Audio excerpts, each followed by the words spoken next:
Right. And I'm going to start the live stream.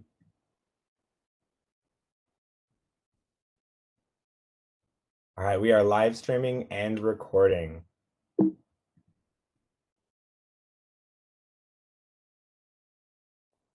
Awesome. Okay. Welcome, everybody. If you can go ahead and drop into the chat where you're from, we will get started. Well, now, take it away, Sayward. Yeah, okay. Welcome, everyone. We are so excited to have you here today for our third session in our self-care series, meeting the SEL needs of adults through the arts. And again, today is our third session in this series, and it is mindful moving. So just a quick note of who we are. Again, we are your DPI arts education team. And I'm Sayward Grinley, and Brandon, who you just heard from, is your music and theater arts consultant. I am the dance and visual arts consultant, and I believe I saw Lori on the call if she wants to say hi quickly.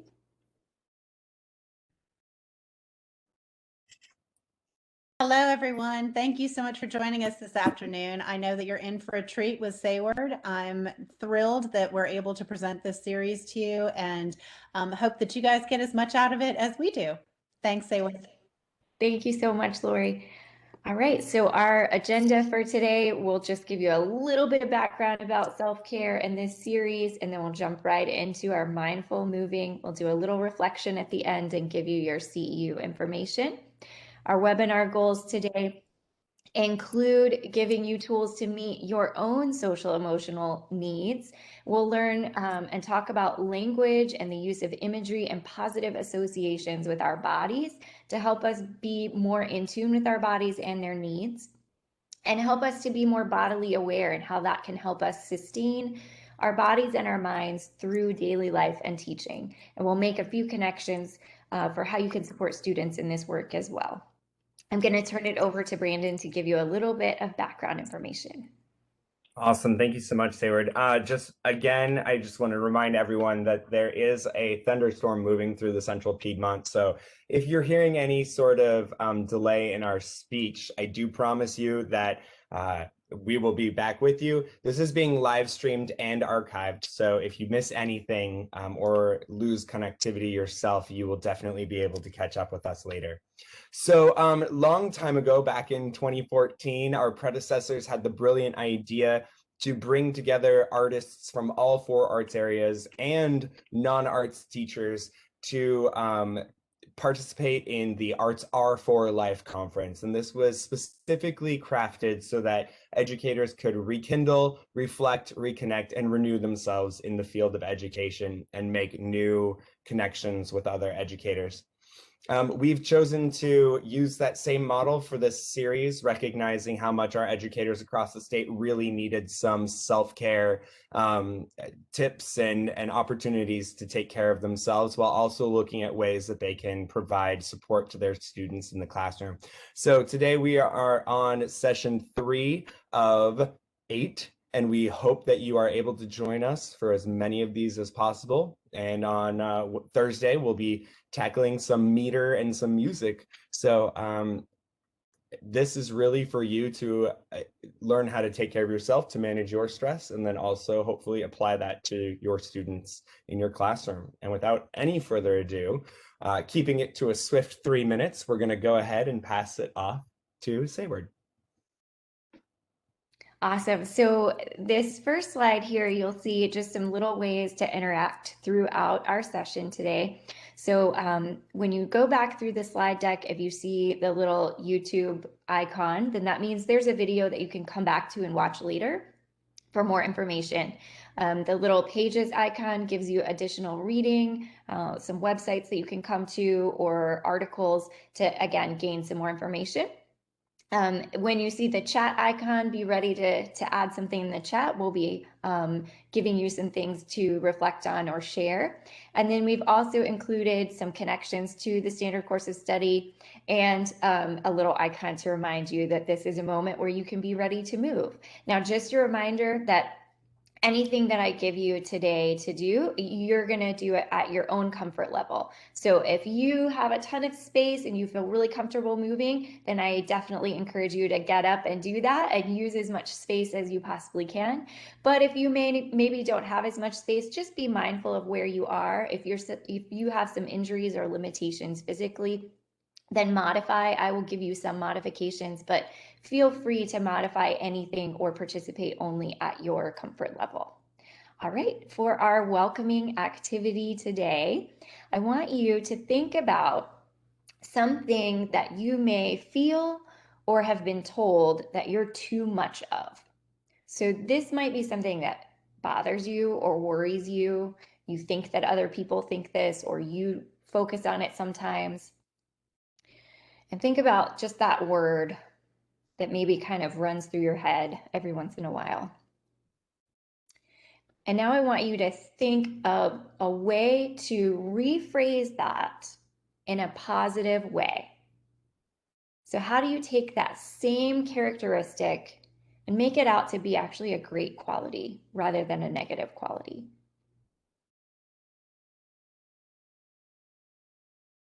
And then feel free to share that positive quality that you have in the chat. You don't have to share your negative. We're not going to dwell on the negative. We're going to focus on the positive. So for me, just as an example, I might say, I'm not too sensitive. I feel deeply, right? Maybe that's not one word, that's two words, but still, or I'm empathetic, right? So thinking of those words, or you can have a funny one. I'm not messy, I'm creative. So go ahead and share in the chat what your positive word is for yourself. Great. I have lots of ideas to bring to the table. I care a lot.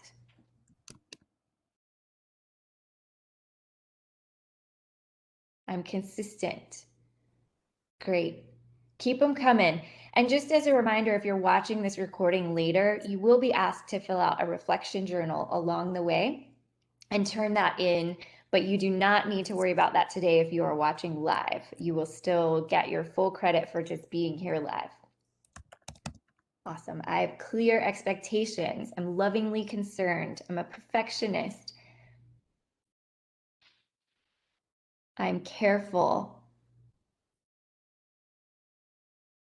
I'm persistent. I have high expectations. I'm energetic. I'm focused and expect excellence. These are fantastic. Okay, so I want you to think about your word, and you're going to create a shape with your body. It can be just your upper body if you're only comfortable staying seated where you are. But if you are able to move and have your whole body, you can create a shape that is something you feel when you think about that word. So it could be something that's closed in. It could be something that's bigger and uses your whole body. So go ahead and make that shape and find what that shape is going to be. Good. And take a moment. You can close your eyes if you'd like to, and just pay attention to this shape. What does it feel like? Where are all of your body parts? Where's your focus? Where's your intention?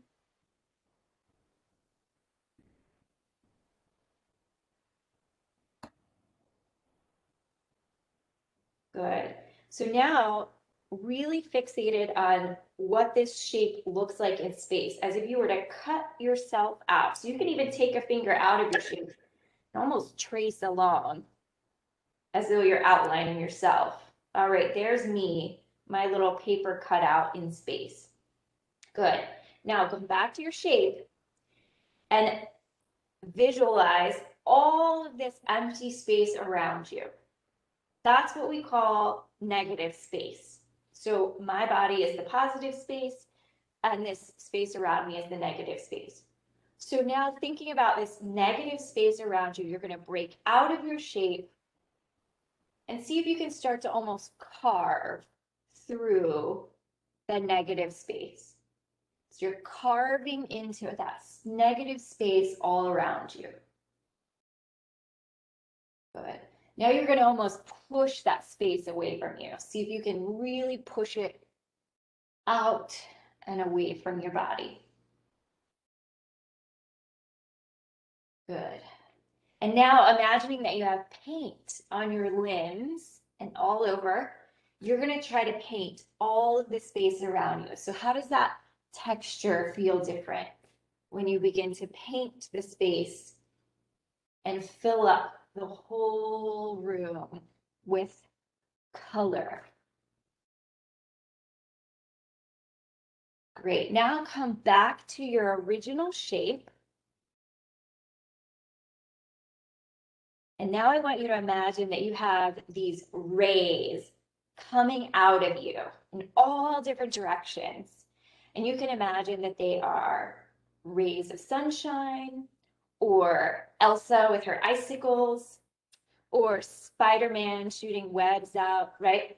And imagine that they're coming from every part of your body and shooting out to fill up the space around you. So you can be moving if you'd like, or you can just stay really still in that shape and imagine that those rays are just coming out of you and filling up this space with your energy. How does that shape start to feel different when your energy rays are taking up more space? Good, now come back to the screen for a moment. And if this was in a group setting, in a classroom, I would say now imagine that your energy rays are sending positive messages to people across the room. What are you going to say to this person as you try to send it in their direction? So you're welcome to share any of those positive messages that you would normally share mentally in the chat if you'd like. And we're going to move forward because I want you to imagine now, or think about, if we are to look at ourselves as more than just a shape taking up space or something that completes our task list, and we now look at ourselves as something that is actively putting positivity out into the world. So we are seeing ourselves as consciously and actively sending something out to the world to make it better, right? Instead of waiting for something to happen to us to make us feel good, how do we actively put that out into the world? So we're reframing our thoughts. When we reframe, we look at something through a different lens. It's like putting on a different camera lens. And the same situation might look different just from looking at it from a different point of view. So we're going to think about that with some ways that we move our body coming up here. So now I want you to go to this next slide. So you're going to stand up straight or sit up straight. So if you're in a chair, you can do this from a chair. All right. But wherever you are, imagine that your back is a straight yardstick or ruler. So think about that and see what that feels like to have a super straight yardstick back. Does it feel like we want to move? Does it feel like it would be easy to move? Does it feel comfortable? Probably not many of those things. So now I want you to think of your back, instead of being a ruler, as being a straw, a long hollow tube that has fluid running up and down it. Brandon, if you can hit that next button there. So you're going to think of it just as a straw. Think of that.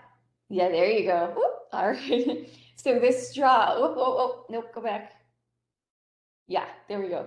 So the second slide, those straws right there. So you're going to look at your back as a straw now, a long hollow tube. Now think of it as a milkshake straw. So you see milkshake going up and down that straw. Good.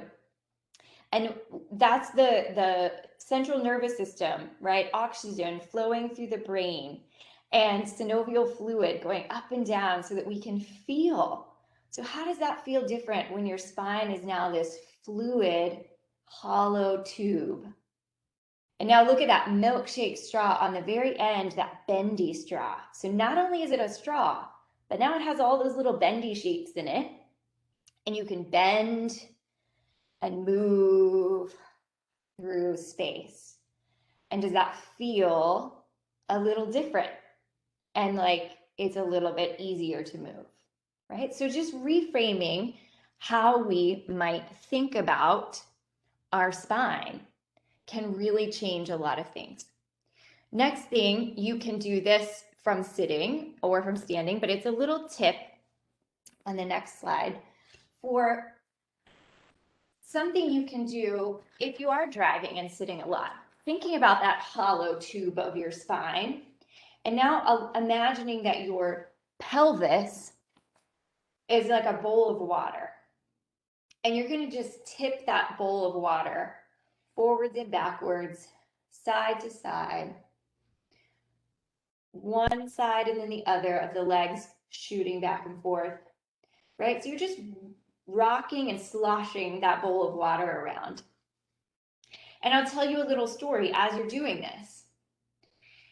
I, last year, was driving and teaching 3 different universities across the state. So some days I was driving up to 5.5 hours a day. So while you're still tipping your pelvis, sloshing that bowl around, you're listening. And I thought, oh my goodness, how in the world am I going to drive this much and take care of my back? I'm going to be a wreck by the time I get out of the car. I'm not going to be able to walk. And based on some advice from a teacher that I'll talk about later, he told me to constantly be moving and shifting, just small little shifts throughout the car. Every 10 minutes, try to give myself a little movement. Do a little bit with your shoulders. Maybe some rolls back and forward. And again, tipping that pelvis forward and back. And by just giving yourself a little bit of movement, thinking about that fluid milkshake straw of your spine, you can keep your back in health and continue dancing through these daily activities that you have to do, and you don't really have an option or a choice. So, with reframing those ways that you can move through and think about your alignment, we're going to move on to what we think about as dance. So a lot of times we think about dance skills as being technique, right? Pliés and tendus and all of that. So technique is also in how our body is aligned and how our anatomy is stacked up and allowing our bodies to do what it's built to do. So we're going to take a listen to another mentor of mine here. She's going to talk just for a second about dance and what dance really is.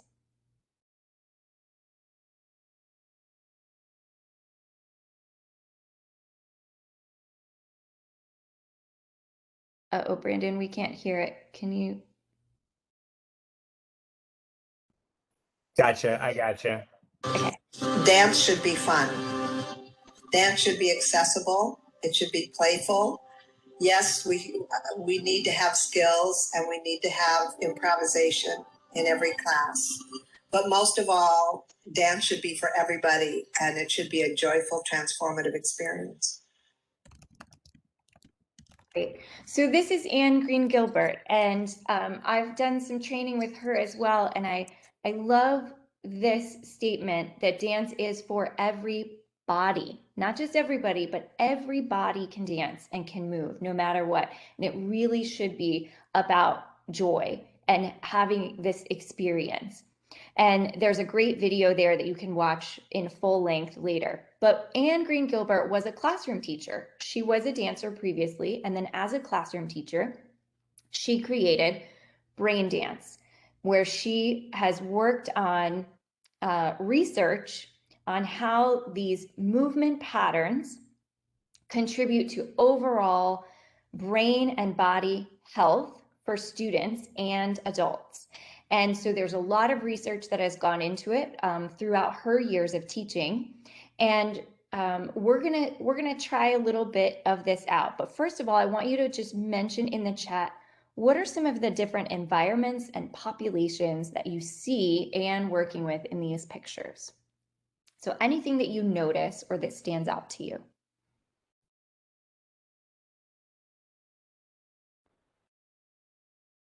Children?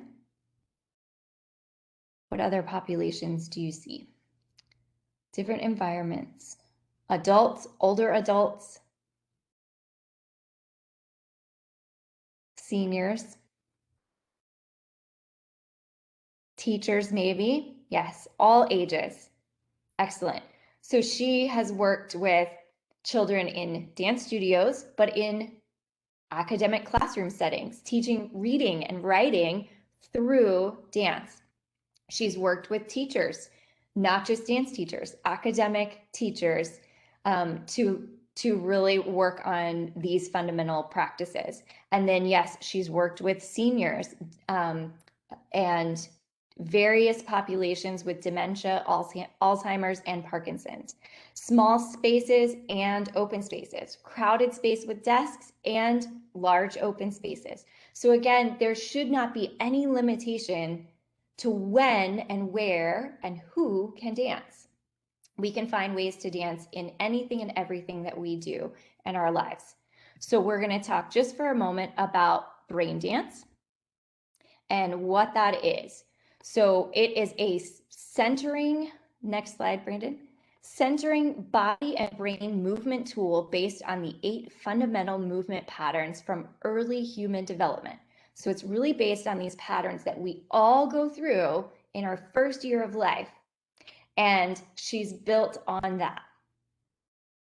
The benefits are increased blood and oxygen flow to the respiratory system and to the brain. So we begin thinking clearly, reorganization of the neurological system, and enhanced core support, connectivity, and alignment, which all of those are essential in dance, but are essential in our daily lives as well. So we're going to stand up and do a BrainDance that Anne Green Gilbert has recently developed, this specific one due to the pandemic and people being stuck at home all the time. And she calls it the emotion BrainDance. And I'm tempted to not use music for this just so that you can actually hear me speaking and not hear music over it. But Brandon, if you feel like we need to have some quiet music in the background, we can do that. Nah, I'm going to defer to you. I think that's great. Did you want me to put down the slides so we can see you? Yes, thank you. So this is the emotion BrainDance. Make sure you can see me. I'm going to move my chair here. All right. Just so before you start, I just wanted to say you should have a layout button at the top of your screen, and you can click on the 3 dots on Sayward's picture, and there's a thumbtack that you can pin her that it says move to stage so that you can make sure you can follow along. Thanks so much, Sayward. And you can do this in your chair or standing. I'm going to start in my chair just so that you know that it is possible and that it's okay for you to stay in your chair to do this. So the first thing we're going to do is breathe. So sitting in your chair, take some deep breaths and breathe as though there's a little butterfly on a branch. You're going to just try to like blow that little butterfly off, or you're going to blow dandelion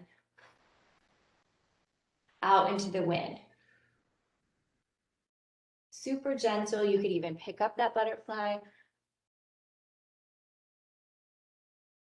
Good. And you feel relaxed, hopefully, at this point. And now we're going to tap all over your body parts. You can go up on the top of your head, down your arms, just tapping gently wherever it feels good. You feel like it needs it. Tap, tap, tap, tap, tap. Almost tap confused. Can you tap in a confused way? I'm confused. Now squeeze as though you're angry. Squeezing or scrubbing. Squeeze and scrub. It should feel pretty good though. Yeah, as though you're angry. All the way down your legs if you'd like. And then we're gonna brush it off. Brush off that feeling. Brush it off. Brush it off. Good, until you get nice, easy, gentle brushes and feel tranquil. Now we're gonna curve everything in close to yourself and then reach everything far, far away. So again, in close to yourself, you feel very safe. And then out, reaching away, you feel empowered. And again, in close, noticing yourself and reaching away, you're relating to others. One more time, in and reaching everything out. Good, we're gonna let our head wiggle and shake. And it goes all the way down our spine to our shoulders and maybe to our hips, and wiggle it back up. Wiggle all around. You feel excited or silly, right? And now we're gonna roll down through your head and let it hang over until you feel sad.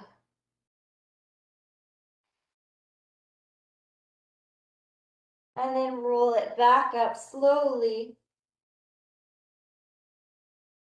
and easy, and you're composed.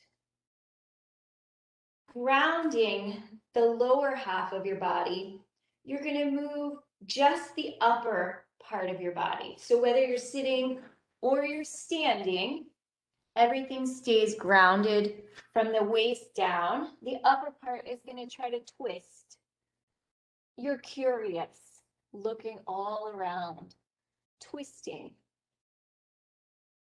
twisting.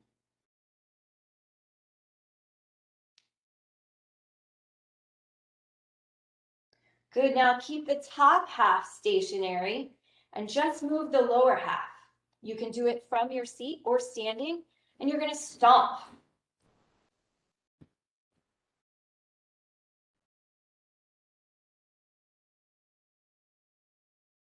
Good, you're grumpy. And now see if you can lift those feet up very light, light and airy.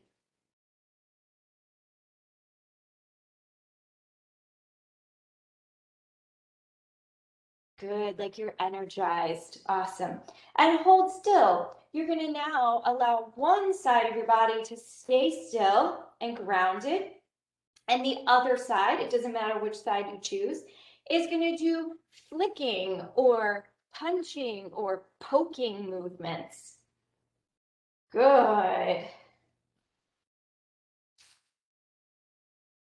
Flicking, keep going.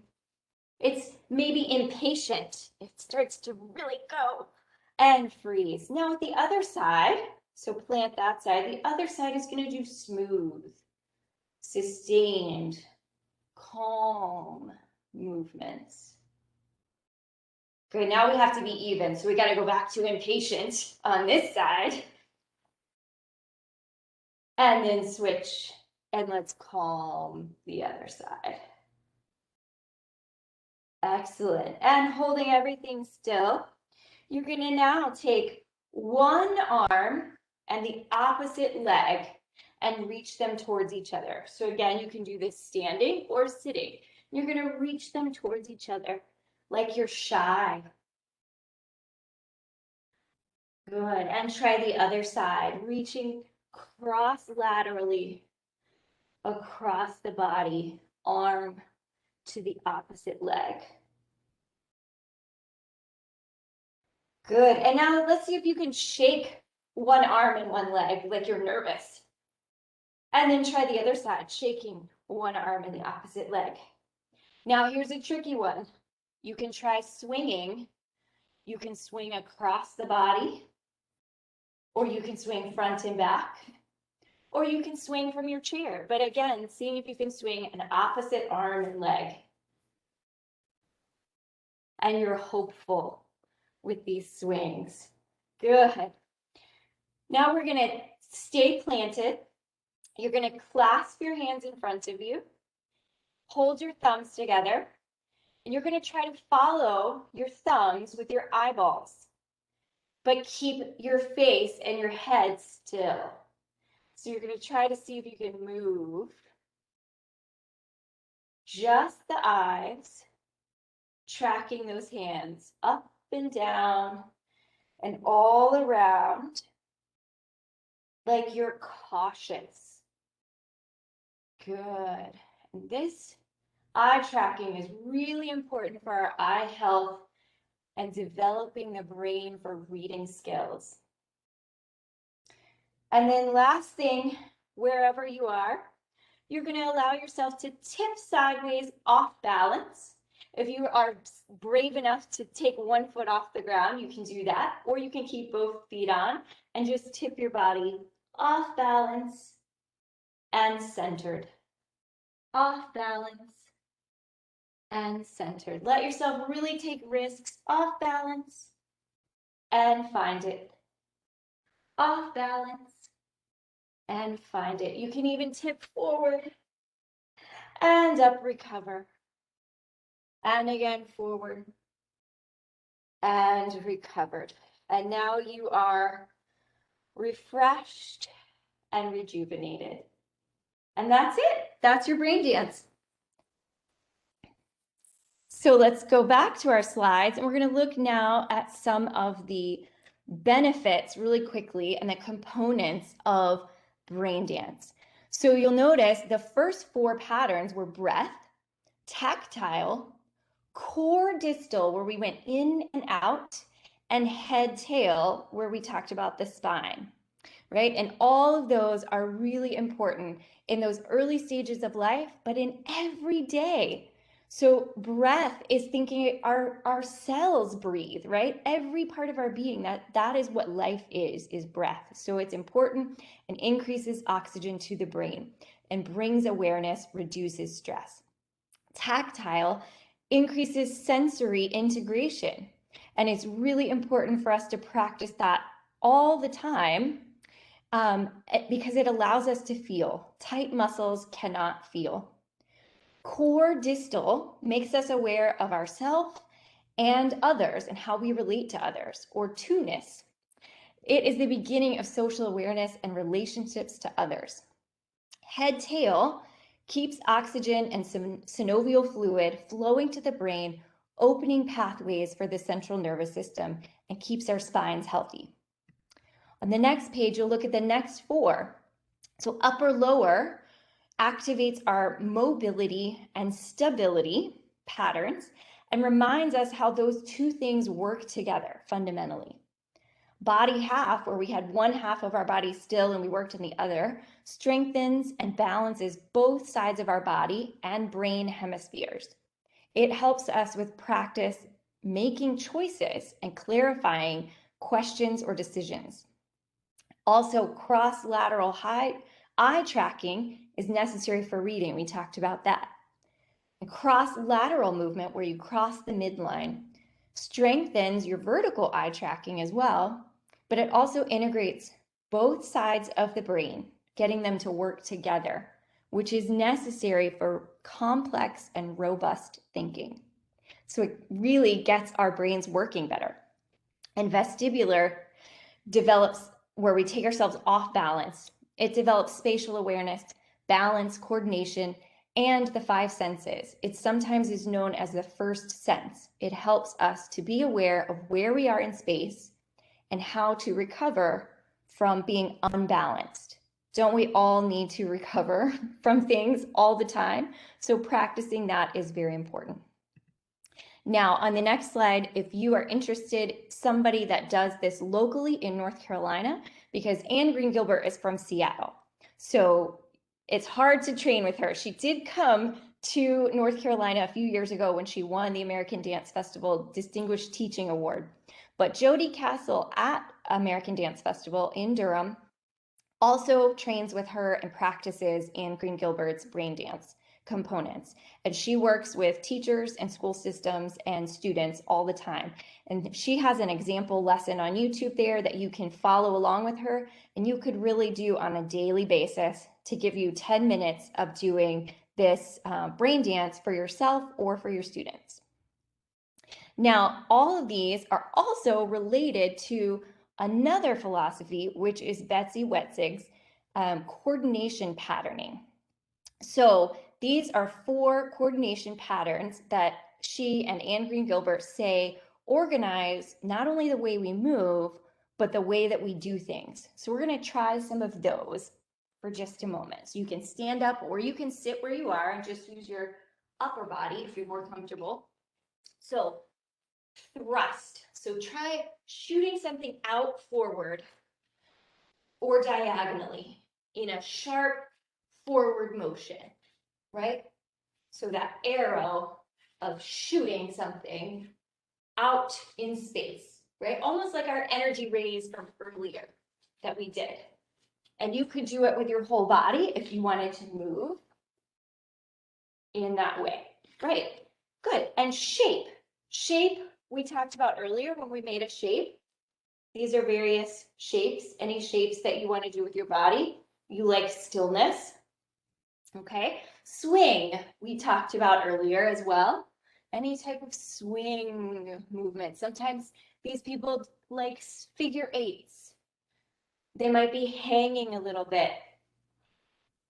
But the hang is actually people who like to go all different directions and patterns in no particular direction that you're trying to end up. Excellent. So let's move on and talk just for a moment about these coordination patterns. So swing, again, is a person, or sorry, thrust is a doer. They often sit forward, they move forward, they go in a diagonal direction. They get things done, they're activators, they like to reorganize data. They don't always have the big ideas themselves. Sometimes they like to take what other people have done and organize them into a very accessible way. Shape, these people are maybe giggly or bouncy or sorry, that's swing. Shape is about being correct. Their movement is sitting still. It's about being correct and what fits in a box. They like to edit. They like to make lists. They're analytical. Swing is the person giggling, bouncing, leg on one side, shifting legs, demonstrating various movements that kind of shift back and forth. They are networkers and they love social groups. They love to talk. They're playful people. They like to add color. They're good nurturers and hostesses. And then the last one, hang, might fall to the floor or have meandering pathways. They're ones that have big ideas, constantly conceptualizing and coming up with these big ideas. Often it's hard for them to edit or get things done because they can take on all of these big ideas and there's so much rattling around. They take on other personalities and they get pulled in. So that sort of is some of the personalities that we tend to see with people who like to move this way. And I found that it can shift day to day, which type I might be. So what I want you to do is put in the chat which one you might be today, or a combination of the two. So on that next slide, Brandon.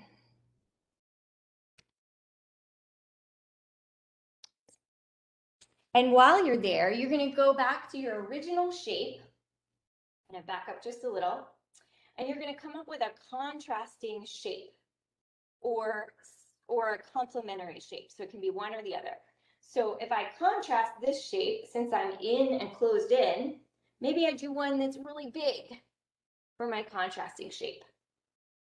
Okay, now we're going to go from your first shape directly, shortest way to get from point A to point B, your second shape. Shoo, right away. And then back to your first shape. And back to your second shape. Good. Start in shape 1 again. This time, you're going to take the most interesting, creative, around the world way to get to shape 2. We're going to take 8 counts all together to get to your last shape. Ready? We go. 1, 2, 3, 4, 5, 6, 7, 8. And then 8 counts to get back to your first shape again. 1, 2, 3, 4, 5, 6, 7, 8. Awesome. All right, so the next thing we're going to do is something called I allow. So wherever you are, whether you're seated on the floor or on a chair, you're welcome to lie down on the floor for this if you would like to. You can find a bed or a couch, somewhere that you feel just really comfortable. So if you're lying down on the floor, you would want to lie with both arms and legs out in a nice big S pattern, okay? This is actually really great for your lower back to just lay on a hard surface like that. So get comfortable on the floor if you're comfortable. I'm gonna stay seated just so that those of you that don't feel comfortable getting on the floor know how you can modify it. So you can sit just where it's comfy. All right, oh, and we should be on the next slide, Brandon. Sorry to make you get up there. So I want you to just take a few moments to breathe and listen to my voice and say it in your head to yourself as well. I will allow my body to give into gravity in order to receive what it needs. So again, I will allow my body to give into gravity in order to receive what it needs. Paying close attention again to the words I will allow, give in, and in order to receive. And one more quote here, I will allow it and not interfere with it. Sometimes that is the hardest thing to do, to simply allow yourself to give into gravity and not feel like you have to work so hard to hold your body up. Allow it to take a moment to give in, relax, and see what the floor is going to give you. It's holding you up. It's supporting you. You don't have to do as much as you think. You don't have to work as hard as you think. And if you're on the floor or you're seated, you're going to think about that while you gradually get yourself up to standing, allowing gravity to help you. So you're going to push against gravity and work gently with your body to get yourself up to standing.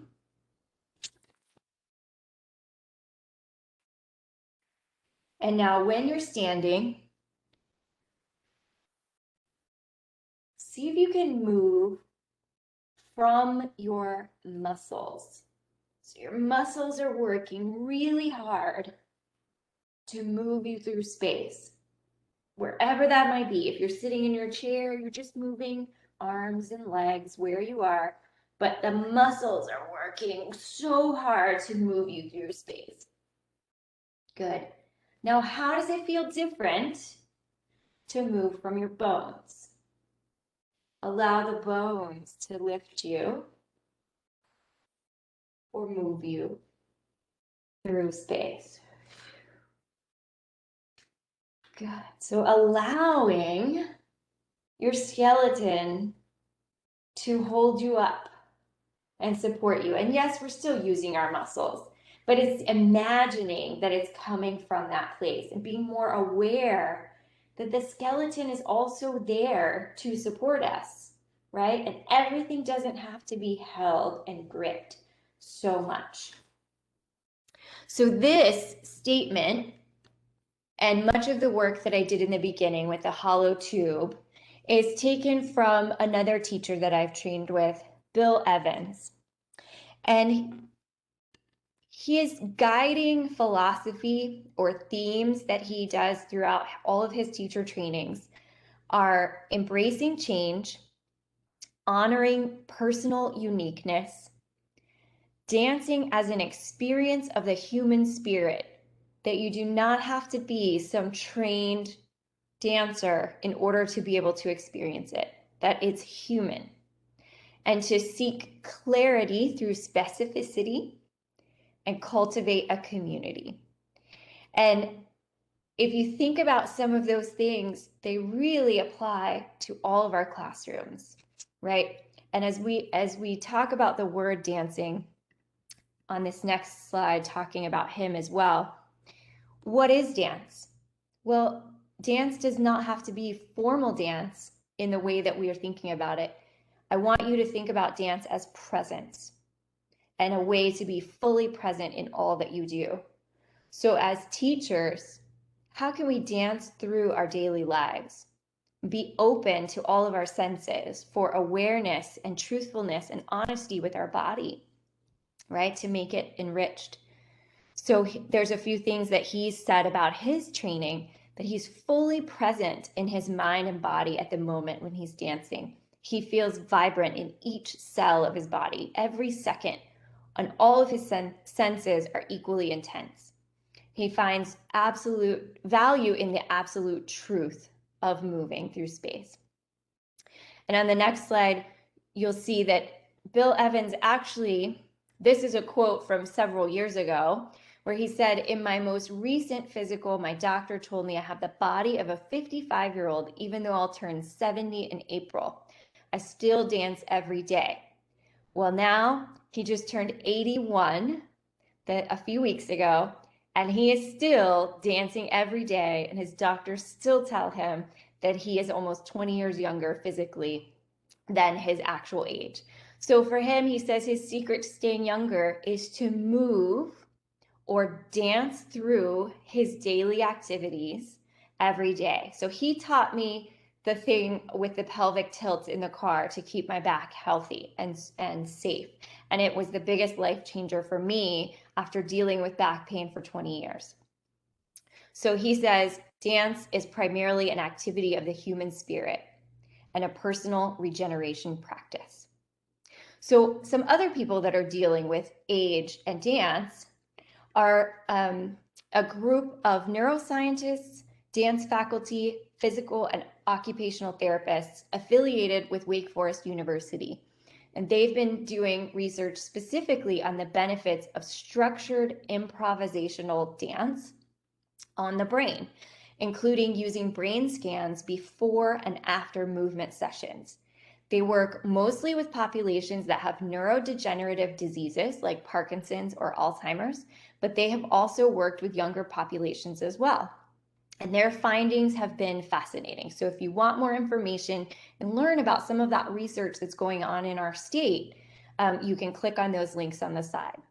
But the research is saying that, their findings are extraordinary. They explain in one of their publications that this method builds on the idea that daily living requires flexible, adaptive responses to real life changes. So that's what we practice. When we practice adapting in movement situations, we're literally training our brains and our bodies how to adapt in other parts of our lives. They've also found that improvisational dance results in functional gains in balance, functional improvements that correlate with higher brain function. You can read more about their publications at the link. So for our last activity, I want you to share first in the chat some things that you do in everyday life that require moving in any way. And we're going to take these simple tasks and we're going to turn them into a dance. So what are some of your daily movements? I know there's, doing the dishes. Awesome. Do the treadmill, make coffee. Brandon, yes, does that a lot. Making the bed, do the treadmill, passing out papers to students, type, filling in, emptying the dishwasher, teaching math on a whiteboard. Fantastic. Okay, these are awesome. Watering the plants. So we're gonna keep them coming. We'll take a couple of these in a second. So first thing we're gonna do, we're gonna come up with our dance together. So we're gonna go back to what we did in the beginning with our shapes. So we had our shape 1, remember? And we had our shape 2, and we had our pathways in between. So we're gonna start in shape 1, and you're gonna take 8 counts to get to shape 2, but in a straight pathway. So you'll go 1, 2, 3, 4, 5, 6, 7, 8. You'll come back to shape 1 in a straight pathway. Good, so we've got that transition. I'm gonna call these out as we do, because remember that improvisational or thinking on the spot is what's important to get our brain moving. Okay, so we have that as a task. We have our meandering pathway or long pathway to get to our shape 2 and back to shape 1. And then let's try picking up a pencil or something that's nearby you. So it could be anything at all, anything that you find that's close to you. And you're gonna put it on the floor as though you're picking it up and take it up to the ceiling. Take it down to the floor and take it up. And you can change arms, you can change the way you do it, right? We'll do that 4 times or 3 times, and then you'll do a circle. Circle can be up to you. Do you want to do a circle this way? Do you want to do a circle this way? Do you want to do a circle this way? However you'd like to do a circle. And then we'll go side to side with your object 3 times, and we'll do another circle any way you want. Now, you can keep that object, or you can put it down and use a body part. And you're going to imagine that you're writing your name in space. So it could be anywhere in space that you want it to be, all around you. It could be on the floor, right? Anywhere that you want. You could use your whole body, or you could just use your pen in the air in front of you. Now, we talked a little bit about moving from the bones and from the muscles. So we're going to take a little walk, allowing ourselves to just give in to gravity. Just walk around yourself. If you're staying seated, you can just pick up your feet in your chair right where you are. And then we're going to do our little thrust arrow personality going forward and on the diagonal and reset. Good, so those are 2 different sections. And then our third section is going to be some of your daily tasks. So I might call some out, or you can choose some of your own. So we might have the dishes, right? We might load the dishwasher. Good, we might fold the laundry. We might put something away in a cabinet way up high.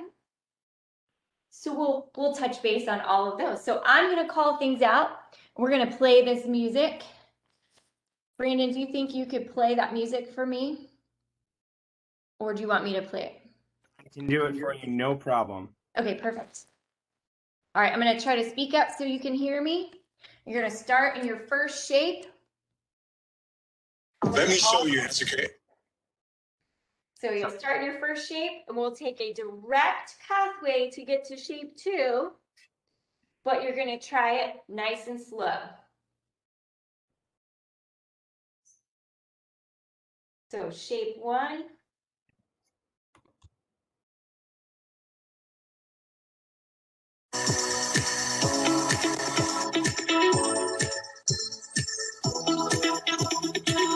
Ready, we go. To shape 2.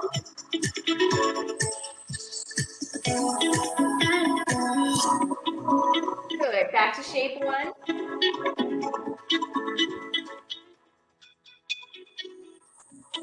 And a little faster, go shape 2.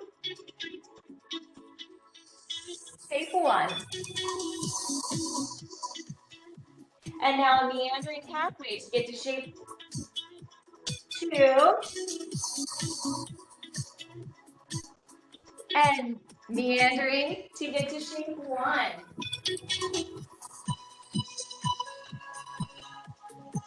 Good, back to shape 2. Any way you want. And back to shape 1. Any way you want. Take a walk. And holding still, and we thrust forward and hold still. Write your name. I threw you for a loop because I'm doing it out of order. Any way you want to write your name. Take it for a walk.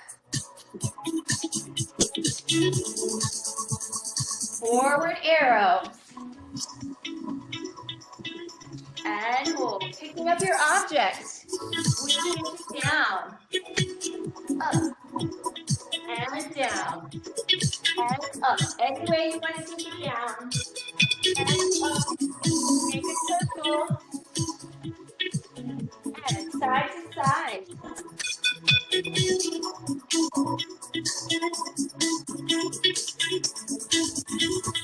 And a circle. And writing your name again. Any body parts, anywhere in space, writing your name. Cursive or capital letters.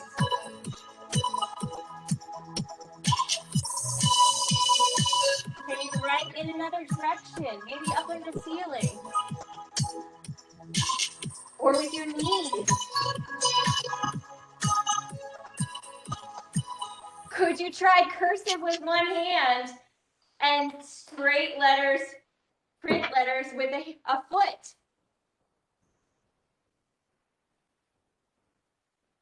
Good, and we're gonna go for a walk again. And forward and back. And holding still. And tasks of your choice in the dishes. Loading the dishwasher. Folding your laundry.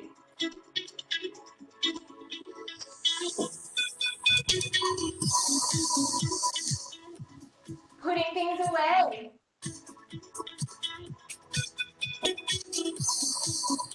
Oh, pick up an object. Up and down.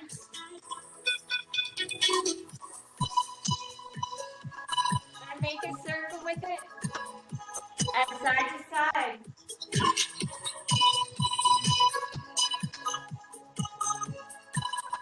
And a circle with it. Walking around. And forward and back. And holding still.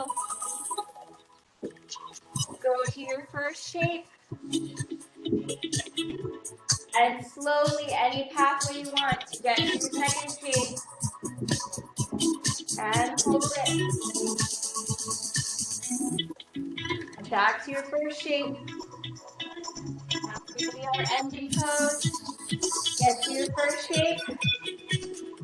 And take some deep breaths. All right, thank you very much. Thank you for dancing with me. That was beautiful. And we just created a whole dance based on daily movement tasks that we do every single day. So thank you so much for sharing that with me.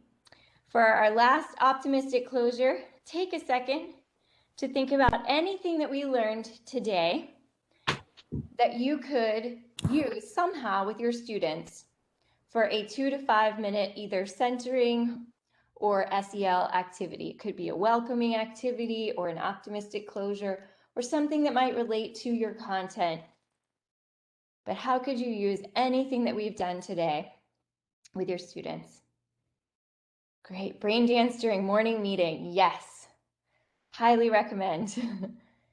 Making a dance from items that students suggest. Such a wonderful way to get kids excited and interactive. You can find things from the lesson that you're working on. Can use much of this to start a group session and end a group session. Fantastic. Break away from the computer Zoom meeting. Yes. De-stress with music and movement.